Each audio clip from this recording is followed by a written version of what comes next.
emmené les petits personnages en plastique. Alors réfléchis. Ils sont adorables. Et c'est drôle parce qu'ils vous ressemblent un peu en plus, on dirait. Bah complètement, c'est tout à fait nous. En tout cas, moi, c'est parfaitement ressemblant. Une personne malade et une personne en surpoids. Voilà, exactement. C'est vrai que ça match directement. Bon, juste une première question pour lancer le bal. Ça s'est passé comment, ces séances de doublage?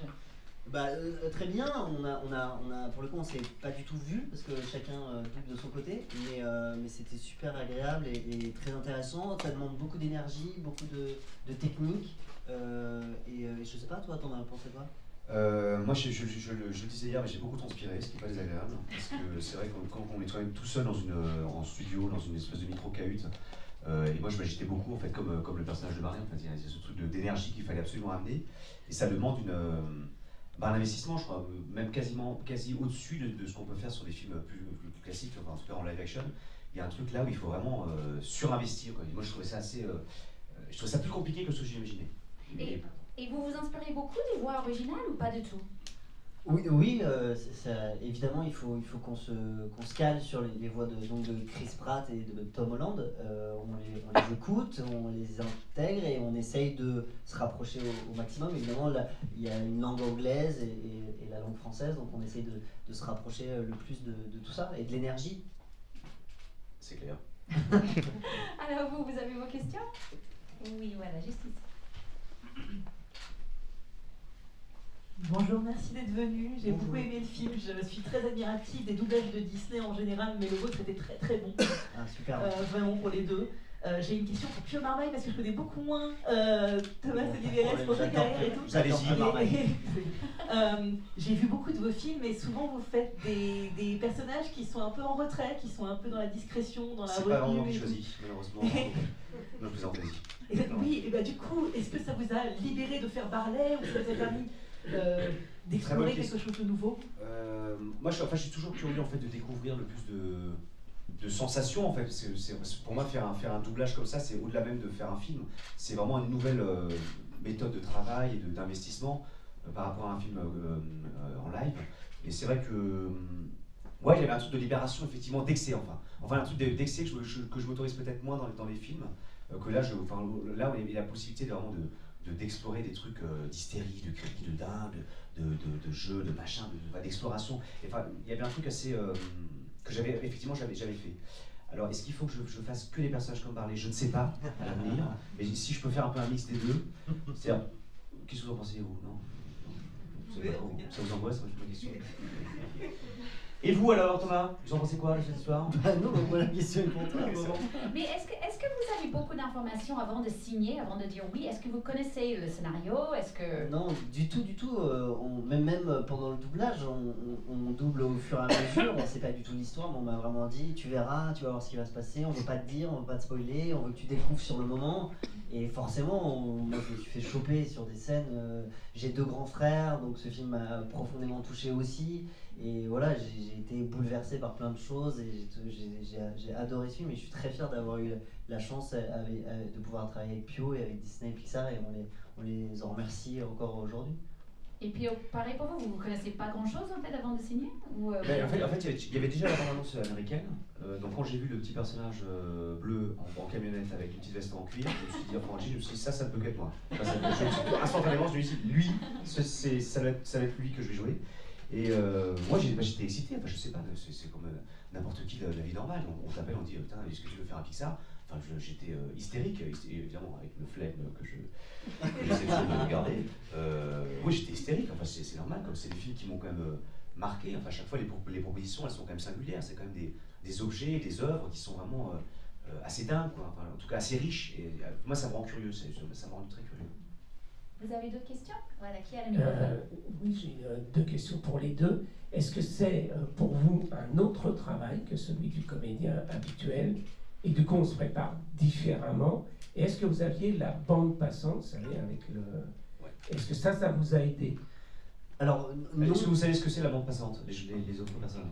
En fait, c'est une bande rythmo, c'est-à-dire qu'en fait, il y a l'image, et en fait, il y a un point laser qui annonce quand on va parler, et le texte est écrit à la main, et défilé. En fait, il faut le dire en direct. Ça, c'est une bande passante. Parenthèse refermée. Très bonne Merci question. pour J'ai ça. tout- Parenthèse technique. Voilà. Ça se rapproche finalement, il n'y a pas de différence avec le travail d'acteur, c'est exactement la même chose. Ça demande énormément d'énergie, énormément de technique. Je pense pas que c'était si technique que ça. On a eu la chance de travailler avec Hervé Ray, qu'on embrasse et qui nous a fait très bien travailler. La bande passante, oui, forcément, on est obligé de l'avoir puisqu'on ne connaît pas le texte, on découvre vraiment. On écoute une fois la version anglaise, en langue anglaise avec Chris Pratt et Tom Holland, et tout de suite on attaque, donc on n'a pas le texte à l'avant, on n'apprend pas le texte, on le fait vraiment sur le moment. Donc voilà, ça demande beaucoup d'énergie et de concentration. Et aucune scène. Ils n'ont pas de bande passante. Alors, Ah oui. mais parce qu'en fait, aux États-Unis aussi, le travail est fait un peu à l'inverse. C'est-à-dire que c'est déjà les acteurs qui jouent entre eux, qui créent les situations, qui jouent en fait comme un scénario conventionnel, classique. Et ensuite, il y a une animation qui vient se poser par-dessus. Et c'est vrai, quand on fait du doublage, c'est pas du tout le même exercice. C'est-à-dire qu'il y a déjà une version qui existe, une version en tout cas en langue anglaise, et nous, on est obligé de rentrer à l'intérieur de cette espèce de carcan, quoi, enfin, qui n'est pas évident parce qu'on n'a pas forcément trop de choix. Mais donc c'est beaucoup plus technique. J'ai quelque chose par rapport aux Américains, excusez-moi, mais il faut quand même préciser. Quand même. Pas évident. Et derrière, c'est vrai que, et surtout même en termes de labial, en termes de langue, la sonorité de la langue française n'est absolument pas la même que la langue américaine, que la langue anglaise. Donc il faut trouver en même temps cette poésie, cette drôlerie, ce rythme dans une petite cahute, ce que je précise toujours à l'intérieur de cette cahute. Et voilà, sans se jeter de fleurs, j'ai l'impression que pour le coup la VF plutôt pas mal. Je sais pas si vous C'est avez un peu vu le film. c'est un petit peu Quand chose même. à faire. Ah, C'est vrai que là, la fleur a été jetée. Oui, je la l'impression jette que- quand même. Elle est Parce que j'ai envie d'avoir votre consentement, mais j'ai l'impression que ça marche plutôt bien. Vous en pensez quoi? Vous n'avez pas de choix. Voilà, vous êtes obligés. Merci. Merci le travail Merci qui est à fait. tous. Ok, merci. Merci d'être si sympa. Et il y a une autre question, je pense, là-bas. Oui, moi j'ai une question par rapport au casting. Je voudrais savoir un peu comment ça s'est passé et à votre avis, Je pense qu'il faut demander à pourquoi Wayne. est-ce qu'on vous a, Juste, pourquoi on vous a choisi pour ces rôles? Alors je pense qu'avec Disney, en tout cas, il y avait une volonté peut-être aussi de travailler un jour ou l'autre ensemble, à un moment ou à un autre. Et je pense qu'il fallait trouver aussi un personnage et un projet qui correspondent à ce que moi je peux être dans l'existence aussi d'une certaine manière, dans les propositions. Enfin, on revient au film que j'ai fait dans ma vie précédente, enfin précédemment je veux dire. C'est pas, non, mais c'est pas évident. C'est qu'il Il y a faut, deux vies. il faut qu'il y ait une sorte de cohérence. Ouais. C'est vrai que je pense qu'il fallait pas que ce soit simplement Pierre Marmaille qui joue dans un film d'animation. Je pense que là il y avait vraiment il y avait même un truc assez juste trouvé avec Barley, je sais pas, un truc qui correspond, enfin d'énergie assez cohérent quoi. Ça répond à votre question ou pas? Sur le casting? Est-ce qu'il y avait alors- un casting ou c'est juste on vous dit Moi, est-ce que vous ouais. voulez le faire ou pas? Moi Ah, non. j'ai une petite anecdote parce que je sais que comme on est friand d'anecdotes.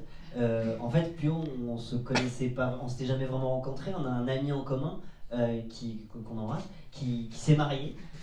On l'embrasse. Il s'est marié et en fait, vous le connaissez pas, mais il est hyper sympa. Il s'appelle Romain Wexeler, il travaille chez Gaumont, on l'embrasse. Il s'est marié et il s'avère que j'étais invité à l'enterrement de vie de garçon. Et Vous allez puis, voir l'histoire, elle est particulièrement longue. Vous allez voir. Vous allez voir, Vous avez c'est 3 un heures ou moment, pas il va se passer un truc. Préparez-vous, c'est la partie très Ah non, c'est ouf, incroyable. Il y a un film d'ailleurs qui est en train d'être tourné sur ce sujet. C'est un depuis, bon, c'est pas nous qui allons faire les rebonds. hyper sympa le mec. Hyper sympa. Donc bon, bref, donc enterrement de vie de garçon, amusement, fun, escape game, victoire, Victoire dans l'Escape Game. voilà, à Châtelet quand même. Première partie de l'histoire terminée. Pareil, donc déjà ça.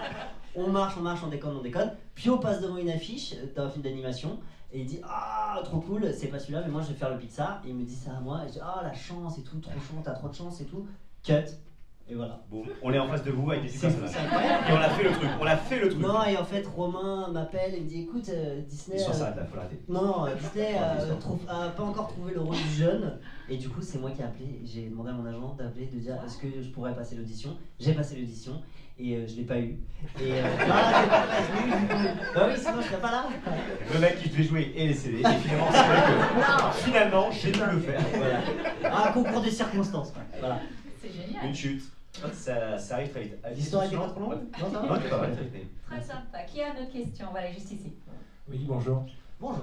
Je voulais savoir si, comme le réalisateur du film... Vous n'avez pas de cheveux? Ah non. Je ne fais pas trop de soucis.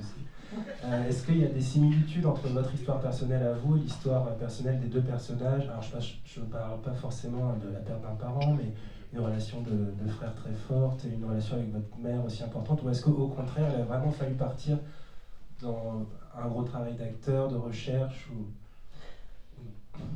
Thomas. J'y vais. Alors, pour tout vous dire, moi j'ai 2 grands frères qui sont beaucoup plus âgés que moi. Et oui, moi cette histoire m'a vraiment bouleversé, m'a touché.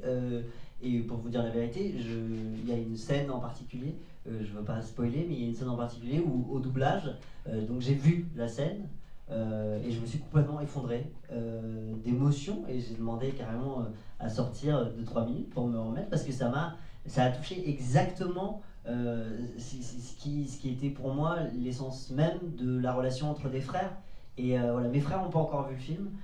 J'ai hâte qu'ils le voient pour qu'on puisse en parler. Mais ouais, moi ça m'a profondément touché. Et je trouve la relation entre les deux est très juste et très touchante. Et c'est exactement ça. Et voilà, c'est aussi pour ça que je suis très fier de participer à ce film parce que ça m'a touché personnellement. Pio Courreau. Alors, je vais faire comme si je me rappelais de votre question. Je m'en rappelle pas, non, je plaisante. Moi, alors à l'inverse, j'ai pas de frères et sœurs. Après, ma vie intime, mon parcours, évidemment, on perd aussi des gens proches, ça arrive à tout le monde. Je pense que c'est peut-être un point, effectivement, que je peux avoir en commun, en tout cas dans ce dont vous parlez, en tout cas dans l'histoire, en tout cas de parler de Yann. Mais si j'avais eu un frère, alors là vous allez dire oui, salaud.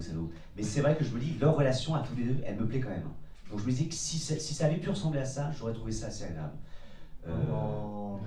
Voilà, le salaud, il est corporate, mais bon, c'est vrai que je trouve ça assez bien vu. Je trouve ça quand même assez bien vu.